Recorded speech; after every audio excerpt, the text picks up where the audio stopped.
Hi guys, it's Rachel with WTI, and today I want to talk to you about these awesome, fun magnetic blocks. So this is a pack of 156. You can get different colors, different amounts.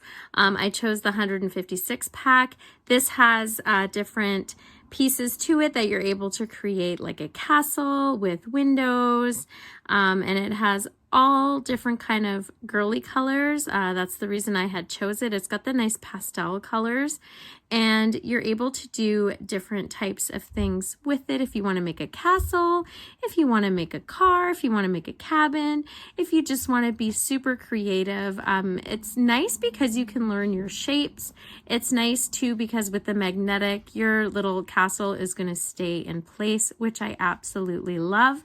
I do love the fact that this one here came with a bunch of different pieces that you are able to make like a castle, and I do have other sets as well, so you're able to just add to it and they all fit together, which is super nice as well. But that's just my point of view.